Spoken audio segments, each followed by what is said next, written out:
you a student, mentor, or parent that loves robotics? Then you're in the right place. Up-to-date info on all things robotics. This is the RoboZone Podcast with your host, Pete Eckman.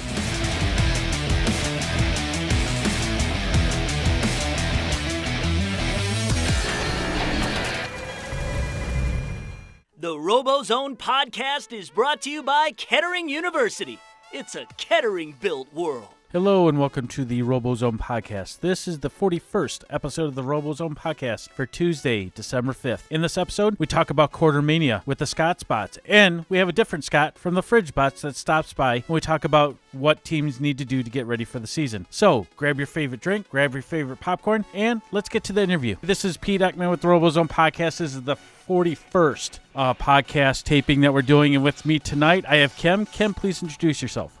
Hi, my name is Kim Portwazy. I'm the community outreach mentor for the Howell Highlander Robotics FRC ScottsBots 4776. And my neighbors.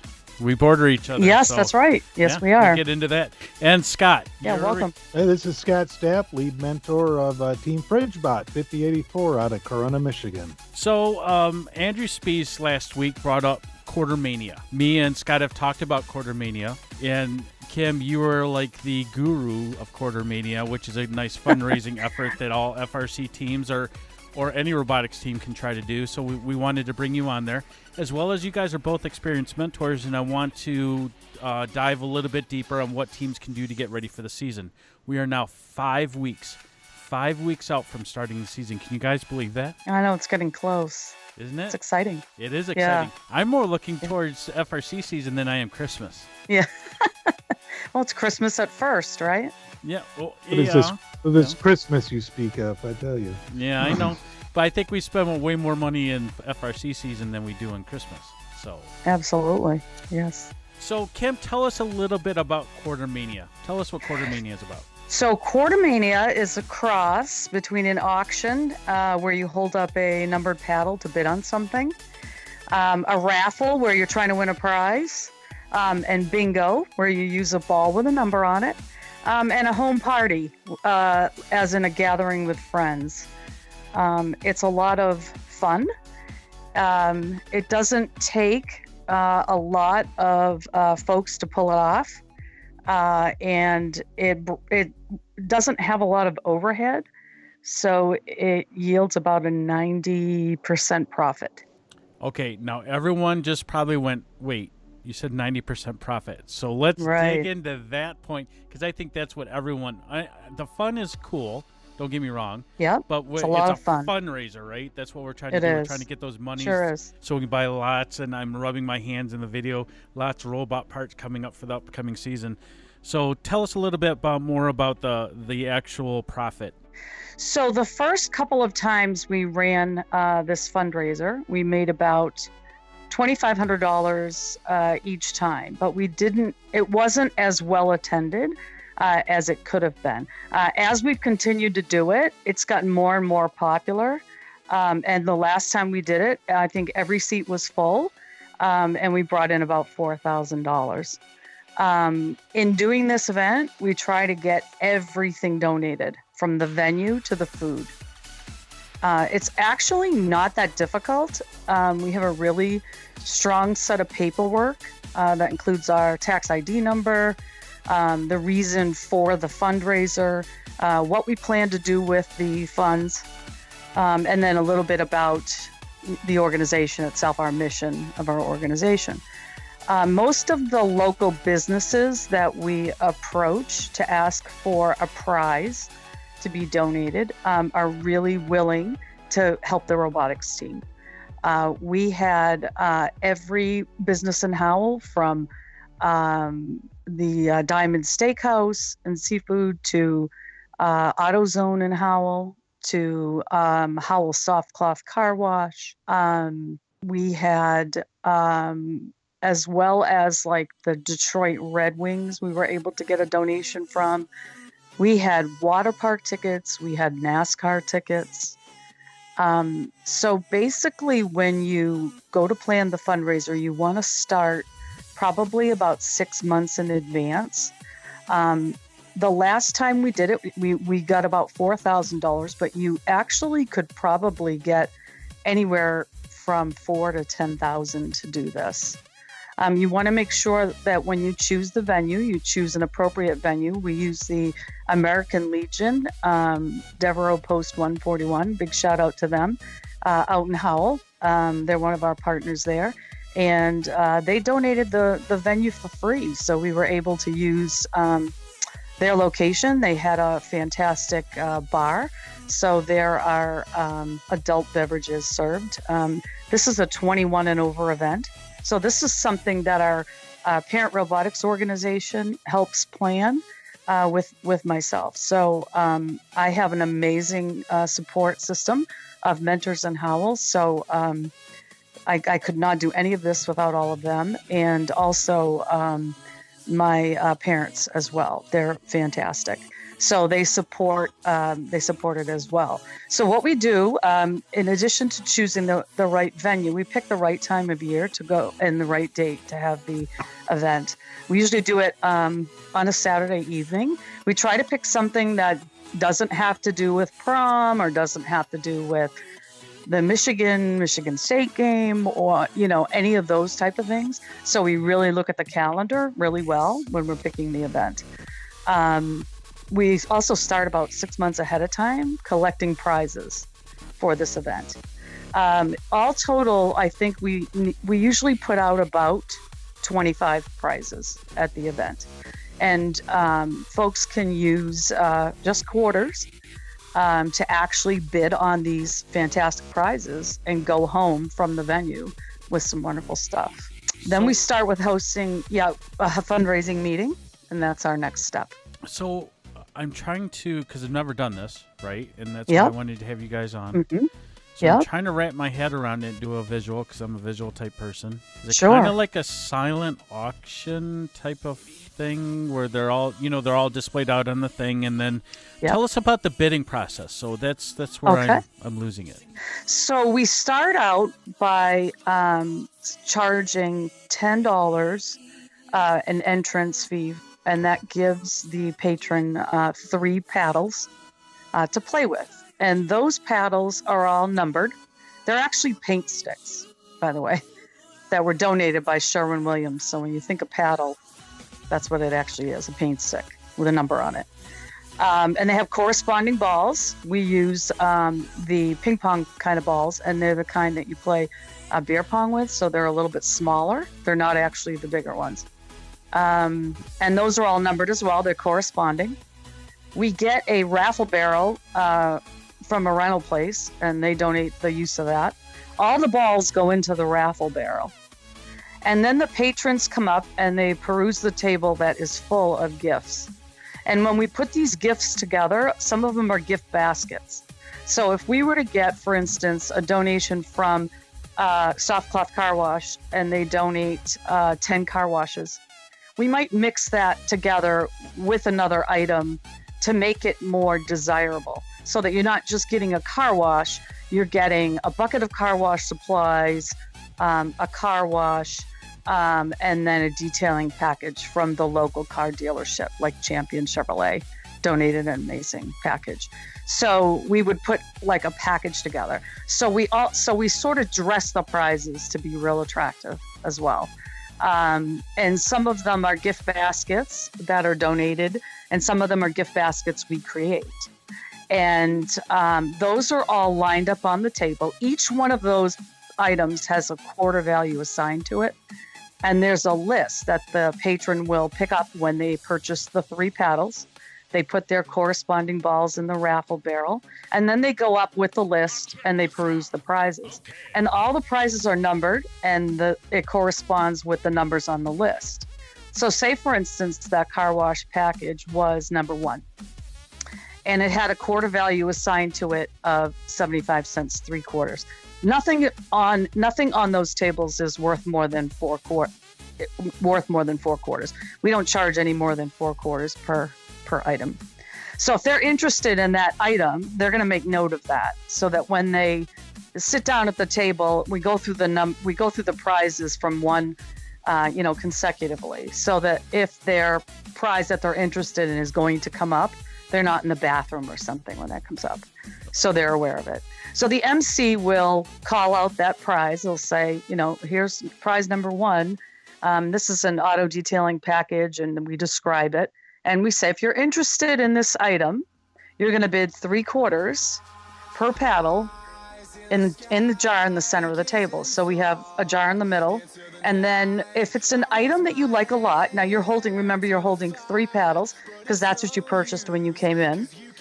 If you like that item a lot and you want to bid, you can use all 3 paddles or you can use 1 paddle. It's completely up to you.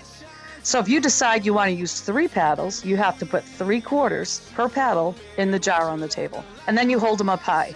And then we turn the raffle barrel with the balls in it, and we just draw the ball out and call the number.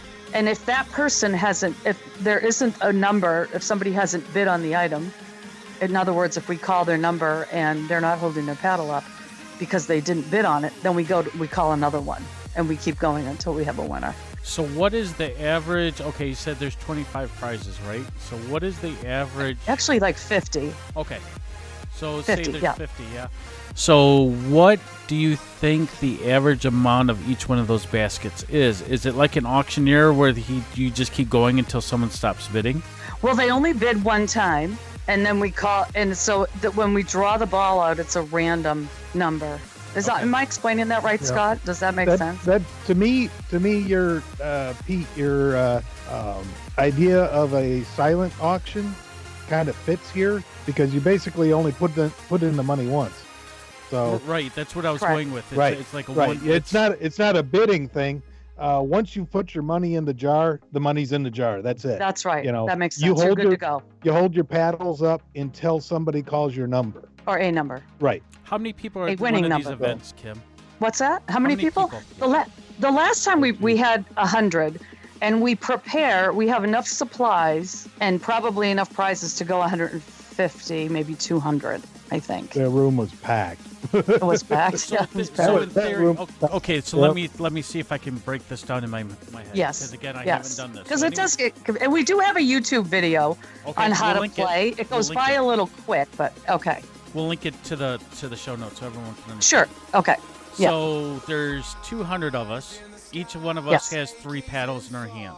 Correct. Theoretically, let's go with the high value item. So there's a basket out there that requires 4/4 to bid on it. Right. So you have 200 times 3, which is 600. Right. Times $1 a piece, that's $600. Right. And for one item. Right. So the max you could get is $600 for that item. Correct. And then whatever, because then everything's donated, that's pretty much $600 in your pocket. Exactly. Am I good? Now, remember too, when they came in, they paid $10. So if you have 100 people there or 200 people, that's $2,000. Yeah, right off the bat. Wow. And that's right? And then we also do side raffles. So frequently we've had people donate really, really good stuff like a condo for a week in Destin, Florida. We had a $500 gift certificate for a Norwegian cruise line. That was from our friends at the travel agency in Howell. And then we also have, in the past, we've had a lottery, like a scratch ticket lottery board. And all of our parents in our organization would donate 1 scratch ticket. And we would put all the scratch tickets on the board. And then we would raffle that board off. So during the event, people walk around and sell raffle tickets. And they sell those 3 for $5 for those big ticket items. So we get money for that as well. So that's why potentially you could make, $10,000 if you had 50. We've had up to 75 prizes at one time because we actually had so many that people actually said, "Gee, maybe you should do less prizes next time," for real. But they end up leaving with amazing stuff, right, Scott? I mean, you had you on a night at a hotel? One at a night at a hotel that I actually used to come down to one of your events. Yeah. Good choice. Yeah. And they have, I'm trying to think of some of the other amazing stuff we have. Some of the stuff that goes really well is the water park tickets. We usually get Henry Ford Museum tickets. Okay. We have had, passes. We've had movie passes, and we usually make that up with somebody will bring in a $25 gift card, and then we'll use the gift card with the popcorn package and all that, and call it a night out or whatever package. We name the packages. A restaurant ticket in there. Right. Right, exactly. So, so the way we start it is we send out an email right about now to our parents, explaining what we're going to do. Now, right now, we're in the throes of all of our teams competing that are our lower level teams. So in Howell, the Howell Highlander Robotics Organization funds and manages actually 12 teams. There's First Lego League, Junior First Lego League, and FTC, and we actually manage all of them. So we have them all in motion right now. So we try to send an email right about now so that we get people thinking about either donating something or actually coming to the event. And then we ask all our parents to invite at least one couple that they know, maybe two couples.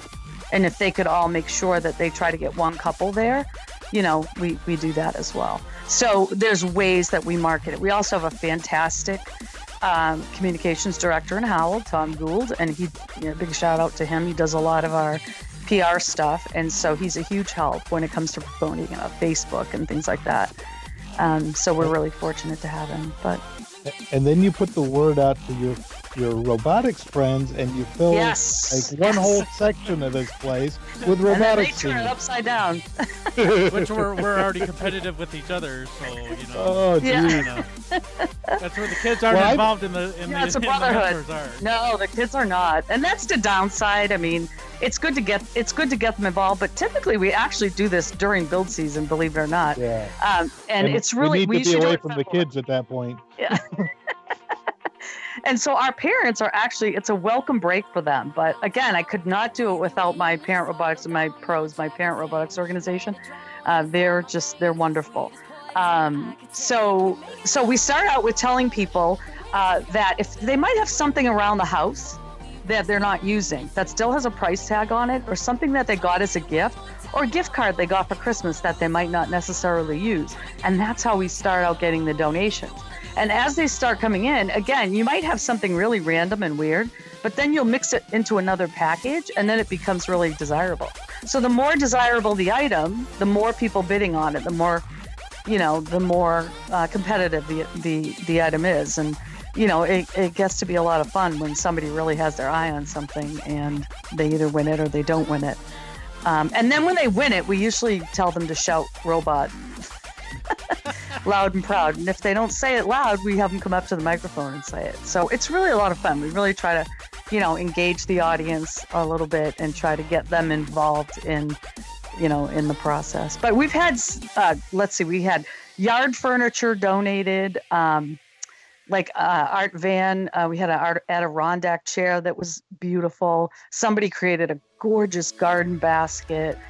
So those are just some of the things that we get. Water park tickets are pretty popular. And a lot of the family outings are really popular. The restaurants. We have had gift cards from Fenton Fire Hall. And again, some of the places in Howell continue to support us. So, and then we get all the food donated. So we get food and water.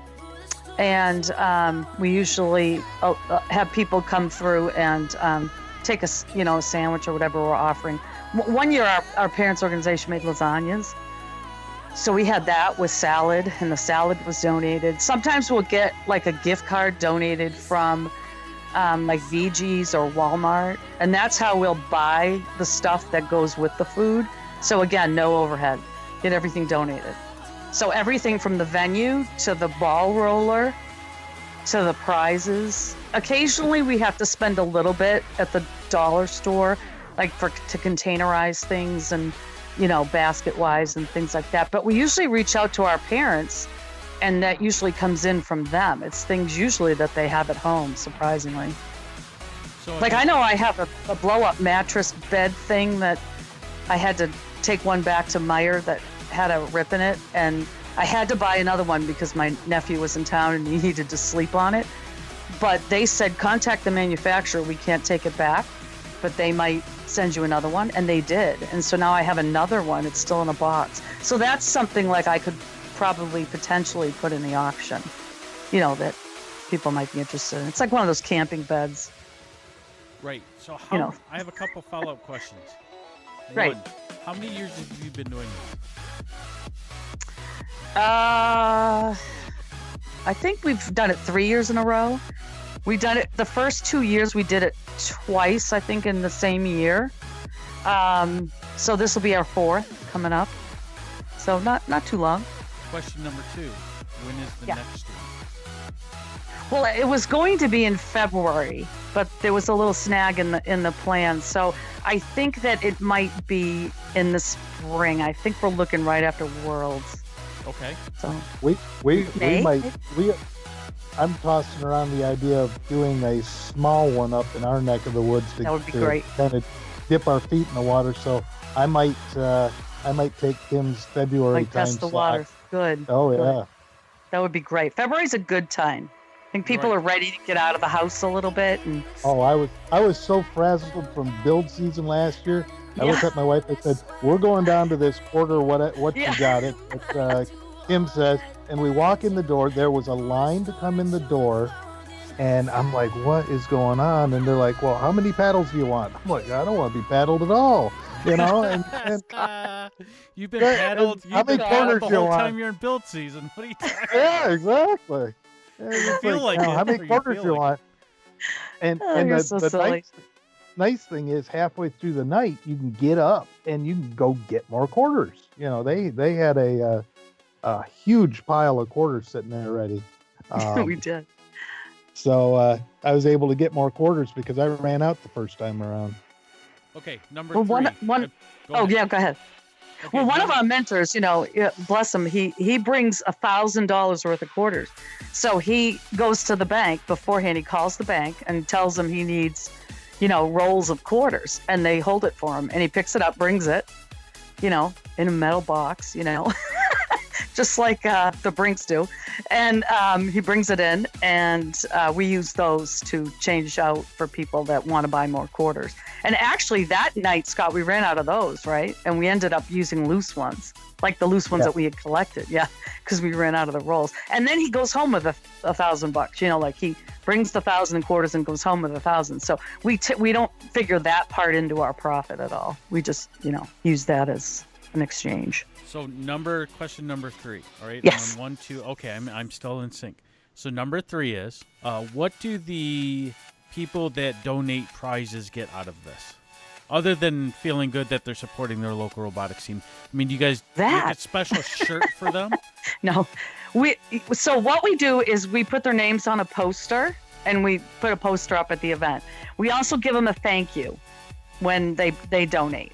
And a lot of times they're not always huge prizes. There's a lot of places out there that are used to that type of communal spirit, like Frankenmuth and people that donate the water park tickets, they give out donations like that all the time. And the local places, a lot of times, it's in their interest to do that. That's why they don't hesitate. They usually will donate something because, in other words, they donate a $25 gift card, right? You go in with a partner to eat dinner, and you end up spending twice that. So that gift card is good, but then they get another $25, and then they may get a repeat customer. And a lot of times that's the way it is with most of them. They're happy to do it. So, fortunately. Okay, question number 4. You have a 501(c) for ScottsBots, right?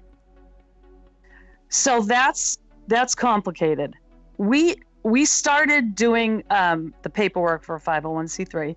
It takes obviously a regular board of directors to run that with bylaws, etc. The problem with that is assigning parents or mentors to that board of directors, because they will probably move on when their kids move on. So we're thinking that the board of directors would actually need to be maybe somebody in the community that has continued to support our program with financial donations, or or something like that. But we are 170C1, which is a government entity. So that is the school's account. That's how we do our bookkeeping. So our bookkeeper is one of our lead mentors, Elena Rocco-Hoxie, and she does all that for our organization. She's amazing. She actually does it for all 12 teams, plus 100 and something other clubs in Howell she does it for. But basically, that's where the account is. It's through the high school, which is a 170C1. But it doesn't change anything. We usually still indicate that on our paperwork with our tax ID number, and usually people don't have a problem with that. Now, there's been some occasions where that actually works to our benefit, because there are grants that you can get for being an education location, a school, or and then there's sometimes when it doesn't help. There's times when they would only want it to be a 501c3. The only reason I asked that question, Kim, yeah, it's complicated. Oh yeah, absolutely. Yeah, okay. No, the American Legion. That's their thing. That's how they get that's how they get money coming in. Okay, that's why. Yes, that's what they get out of their donation. It's an adult thing.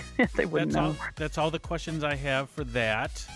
So I thank you, Kim, for giving us that's a ton you of are information. welcome. But I understand it now, so I understand what's going on. So good. I hope you'll come next time. I am. That waiting would be for great the invite. to have you. Okay, fantastic. I could donate my services as a DJ. I have DJ equipment. Oh, that would be fantastic. That would be great. And also, we do have a document that we created that outlines how to be successful at hosting this. So we're happy to share that document with any teams that request it. Mm-hmm. And they can reach out to us through our website, scottsbots.org, and that's with one T. Okay. And we also have a YouTube channel that has the QuarterMania video. And again, it's an amateur video, so no judging there. No, we're not going to judge you. Just teach us people how to play. So that's right. That's right. Thank you for that. Well, we'll put that in the show notes. Because it ain't great, but let's flip this podcast taping on its lid, and I'm going to ask you a couple questions about the ScottsBots, right? So we talked about QuarterMania. Yes, please do. So what events are you guys going to this year? What are you competing in? So far, we are signed up for Milford, and we're on a waiting list. We don't have our second event yet. That is a doozy. I'm telling you, from everyone I've interviewed, that is going to be like the mini state championship from what I'm gathering. Yeah, I know. It's going to be a challenge for sure. Yes. It'll be interesting. And Scott, you told us that the events you're going up to Escanaba, aren't you? Isn't that one of them? No, we're going Are you sleeping? No, it's chopping up a little bit on my end. I don't know if I got janky internet or something. Janky internet, yes. Yeah. We're going to LSSU. We're going to Sault Ste. Marie. Oh, okay. Wow.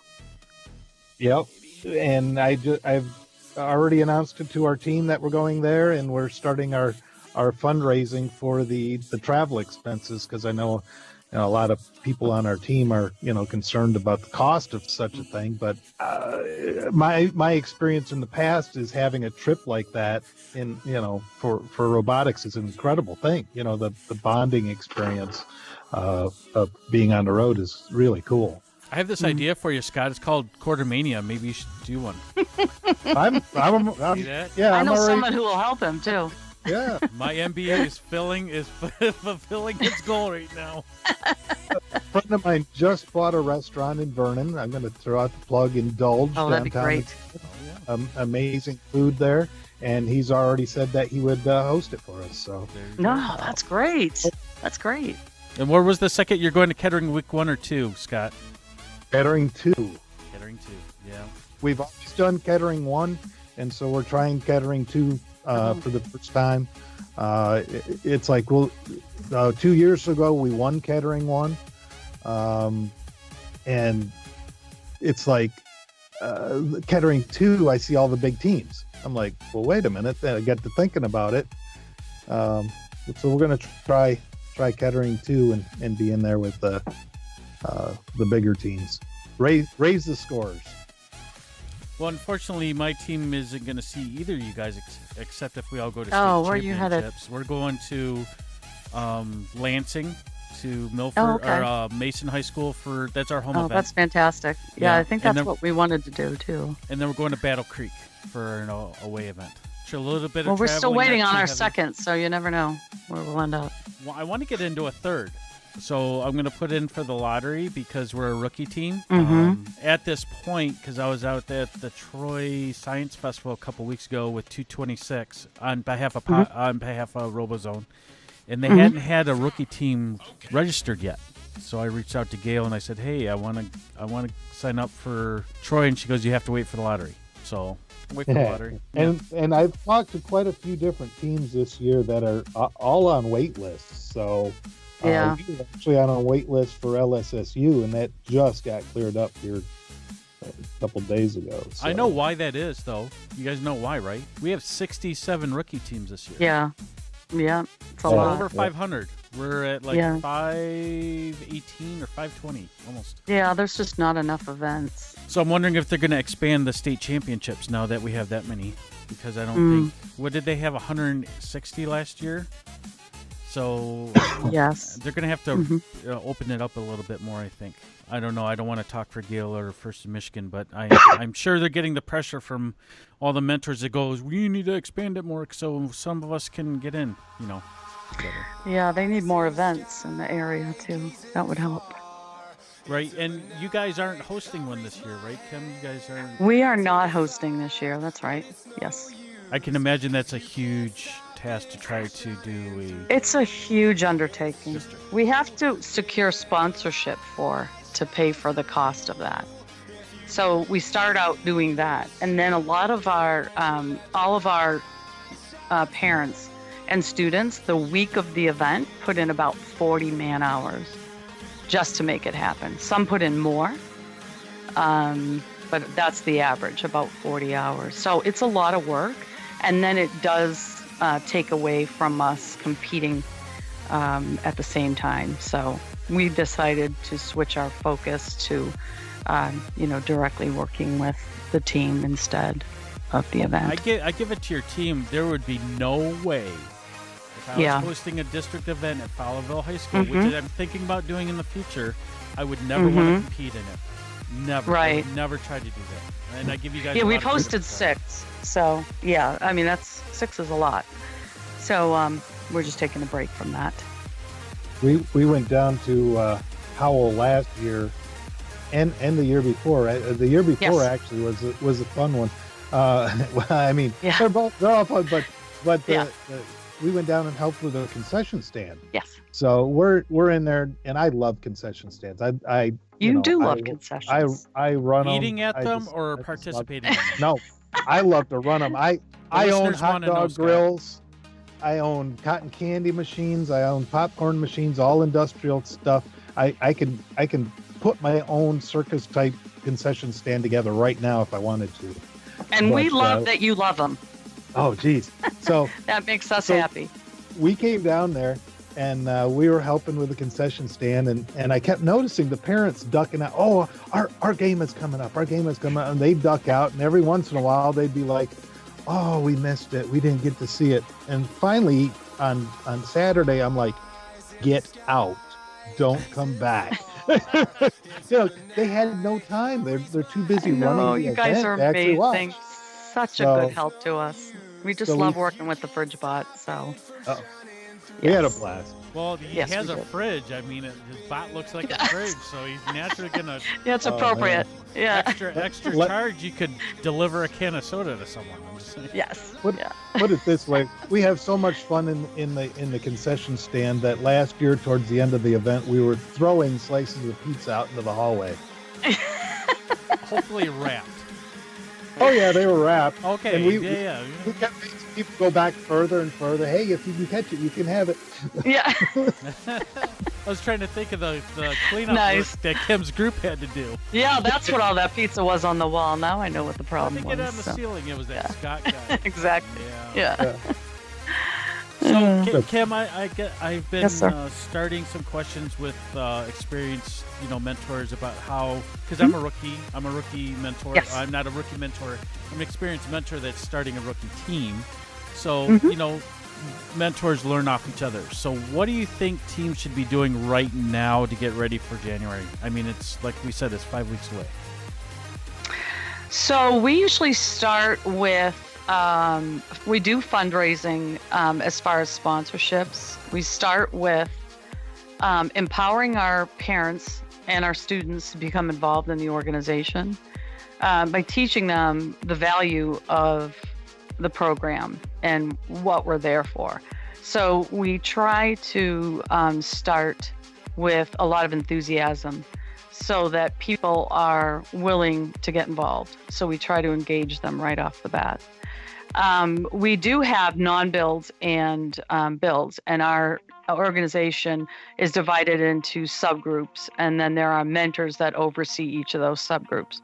So the groups break up, and we have new students that can go between the groups to decide what it is they want to do. But we try to do hands-on activities and things with them and hands-on projects. So for instance, our safety team is working on safety projects. They put all the students through machine shop training, and now they're looking at their next step as far as we usually teach our students CPR and EpiPen training. So they go through all that process, and then she is also looking at what she can do for a safety project at the event. So she works with her group to do that. And then our chairman's group has already met, and then we're working on our chairman's video and our chairman's presentation. And then the build groups are also meeting. So the programming team is getting a head start. I think they're going back to LabVIEW this year. We had been programming in Java. So they're actually working on some projects that they can transfer into build season, and the same with the others. And then so they teach the students, about the chassis of the robot, and they show them the various parts of the robot. And then they're also looking at, the CAD process as well. So we kind of just break up into groups. So that's really important. And then we start out by, again, with our parents meeting, giving all our parents the sponsorship information, giving all our students that. The way we do it, that's been very successful for us, is that we charge a membership fee, and then we empower our students and parents with a set of paperwork to go out and seek sponsors. And if they're able to secure a sponsor for that membership amount or more, then we waive the fee. But we also have a hardship. I'm doing the exact same thing. Yeah, that's how we do it. It's been very successful. Because what ends up happening is students bring in, 3, 4, 5, 6 times as much as they would have just bringing in the membership fee. And then it also increases our sponsorship pool so that we also have a list of sponsors to pull from, in the future. So you brought up something that's very important to me. I'm trying to figure out if I want to program in LabVIEW or Java. Right. And I don't know, because I've never programmed about yet, what the benefits over one over the other. So you said you guys are going to go do LabVIEW this year. Why did you guys make that choice? I think I'm non-technical, so I'm gonna turn the question over to Scott. But I think that for the students that are coming up, they're coming up from FTC. And they had to program in Java last year. I don't know why they switched to LabVIEW. I think it's a little bit more intuitive, is my understanding, is what Mr. Douglassius said. That's more intuitive than Java. Right, Scott? Yeah, it's easy. It's easier to pick up LabVIEW. LabVIEW is very well supported by FIRST. You can go to any competition and somebody can show you how to use LabVIEW. We actually used C++ a couple years ago, and we had a very successful season, but when you had an issue, you could not go ask anybody. There was nobody there. Java, we used Java last year, and we were able to get some amazing help, but it was from a very experienced team. You couldn't just go to any team there and figure it out. LabVIEW is covered at the kickoff. It's covered, in all sorts of documentation. It's very well supported. So as far as a rookie team is concerned, I would say, LabVIEW is probably the way you want to go. But technically, I agree with that. In a technical way, though, Scott, is there one over the other? Are the camera systems easier to use in Java than they are in LabVIEW? Or I think you have to get very, very advanced in the FRC to start seeing a difference. Okay. So what you're saying is you should do LabVIEW for your first year. Yeah, we're doing Java again this year. There again, like Kim pointed out, FTC, the Android phones and all that is programmed in Java, and I've got kids that came straight out of that, so we're going to keep them comfortable, keep them in what they know, and they're gonna continue on with Java. But if you had a rookie team and no one's had any previous robotics experience, you're saying LabVIEW is the way to go. I would say LabVIEw too. We use by Kim and Scott. We use LabVIEw. Yeah. And that's coming from non-technical. Yeah, we used LabVIEW the first 2 years, and the only reason we switched to C++ is because we had a mentor that actually programmed robots at ABB. Okay. In C++. You had so a ringer. He knew I understand why you changed. We're doing Java now, so. And we'll get out of here. So, Kim, you're up first. Okay, my name is Kim Fortwazy. I am with ScottsBots, Team 4776 in Howell, Michigan. We have a website. It is scottsbots.org, and that is with one T. You can also find us on Facebook. You can contact me for any team documents or any information about First. I also have done a lot of work with the First Lego League team in Howell and got them up and running, so I can help you with that as well. And my phone number, my email address is kmportuesi@gmail.com. And Scott. This is Scott Stapp with the FridgeBots, Corona 5084. You can catch us on Facebook at the Corona Schools Robotics Competition Team 5084, or on Instagram under FridgeBot. We post a lot of pictures and what we're doing at the time. Really looking forward to the upcoming season, and we're going to have a blast. We hope to see everybody at the competitions. All right, guys, thank you for coming on once again. I'm going to sign off, so we'll see you at competition time. Okay, thank you, Thanks, Pete. Bye now. As an additional interview for tonight's podcast, I wanted to catch up with Alex Farrow. If you can't remember who Alex is, he's with the Orange Alliance, but better yet, he is in FTA that's covering the FTC events for this year's Relic Recovery game, the state championship right around the corner. I wanted to catch up with him and see what he thinks about how the game's going this year. So I hope you enjoy this interview. All right, man, give us the update. What's going on? You still alive? Yeah. Just came back from Houghton yesterday. That was a fun trip all the way up to there. I really love traveling across the state, and especially going across the bridge and going up to probably the furthest point of any events that I've had to travel so far this year. But I think it was well worth it. It's a beautiful area up there, especially the Houghton-Hancock area and Marquette and all that.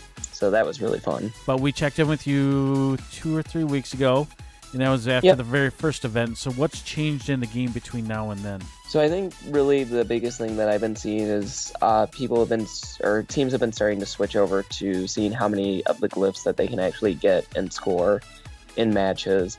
And I've seen quite a few teams that have gotten close to getting a cipher, or at least filling a crypto box to get the bonuses that are with that. So I think in the coming weeks, we should see about the same, where people are getting really close to getting the entire crypto box filled. And then states is going to be really exciting, because I think there's going to be some of the times that we're going to see the crypto boxes being filled and attempts for getting the ciphers and getting the huge bonuses for the ciphers. So I think it's really fun seeing it from week 1 all the way out to week 5, and then state championship, where we have the top teams who will be able to show some of the really high scores. And you know what's right around the corner, right? We're 5 weeks away. Yeah, FRC kickoff. That's going to be fun too. Yeah, are you going to Kettering for how to get teams ready, right? You're an alumni. So how would you get your team ready 5 weeks out from the season starting for FRC?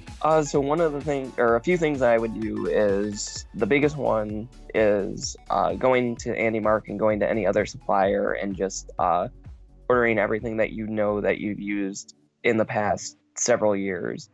Because a few things that we know are pretty similar year to year are going to be chassis are pretty similar in design with each other is one of the big ones.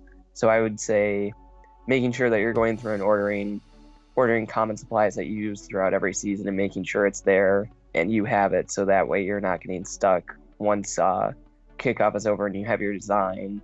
You aren't waiting backlogged a week plus for parts to come in and get shipped out to you. You have them right there and can actually start building prototypes or start building at least parts of the robots and then ordering specific parts as you need them. So just making sure that you're getting all that backlog, as well as making sure people on your team are starting to learn some of the processes or getting back into the mindset of the FRC season. So talking about code, talking about design and prototyping and figuring out a few different things on like past games and see how teams think on that and see how you could adapt with the future game once it's released for Powered Up. What about rookie team? What about a brand new rookie team out there? They don't know about a rookie team. I know that First in Michigan is hosting a few rookie workshops around the state. Yep. Gail Alpert would be. So Gail Alpert would probably be the best contact for that. She would be able to get you in contact with the people running it for each of the regions. So I would say rookie workshop is a really great way to learn more about the season if you're a brand new team, or just reaching out to teams in your area or teams of the competitions that you are registered for and saying, hey, we're new, any advice? And most teams will be more than happy to reach back out to you and say, oh yeah, this is what you'll need coming to the season, and here's some other advice that we found helpful. So those are a few things for rookies to at least be able to start planning for the season. What about, so I had Scott Stapp from FridgeBots, and I had Kim from ScottsBots on tonight. Yeah. And one of the questions that came up, she brought up coding, right? Because they're going from Java, yeah, which they did last year, to LabVIEW this year. So okay, you're an experienced alumnus. Which one would you choose if you were starting a rookie? If I was starting a rookie team, I honestly would go with LabVIEW. I know that's a controversial statement to say, especially with having a computer science degree, but LabVIEW is a very simple language to learn, and it's a very easy language to learn. Java is also a pretty simple language, but it's also it's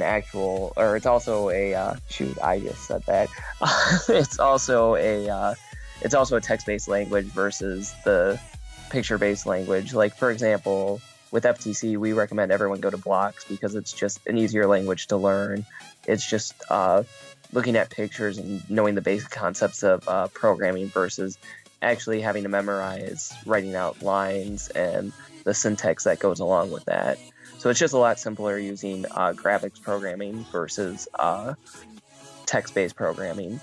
Again, I personally like Java, and I think it is a easy language to learn, but for those of you who don't have the time to go through and learn it, LabVIEW is certainly a great option. And there's no limitations to using LabVIEW, right? Like, Yeah. So there's pretty much anything that you can do with Java, you can do with LabVIEW.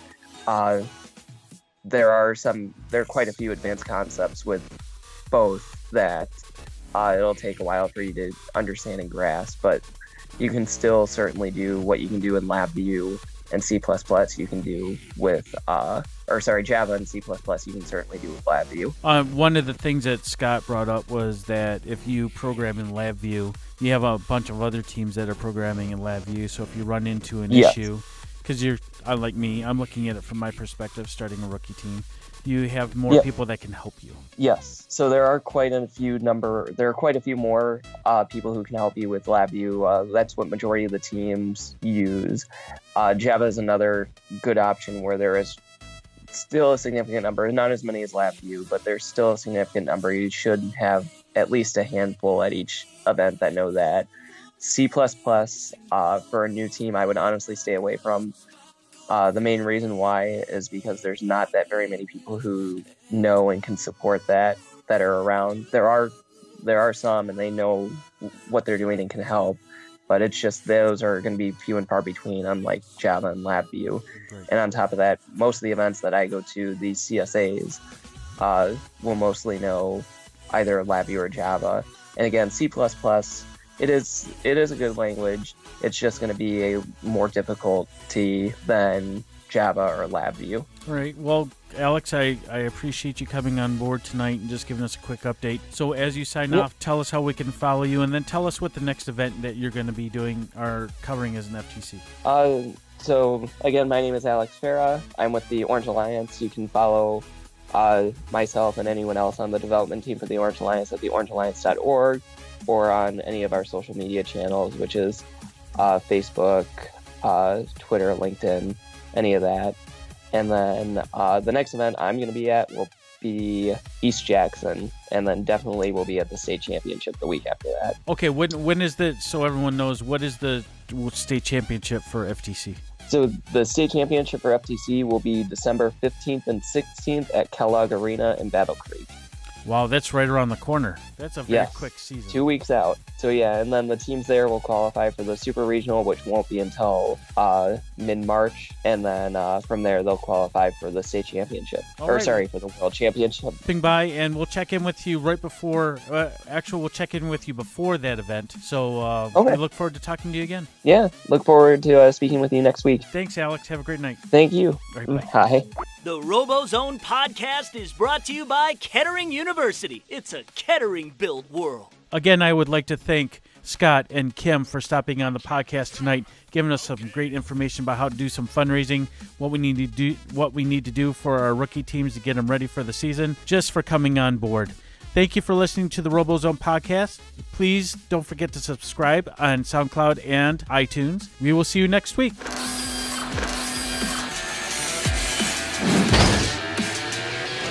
Thanks for listening to the RoboZone podcast with your host, Pete Ekman. Find us online at RoboZoneTV.com and on Facebook, Twitter, YouTube, and Instagram.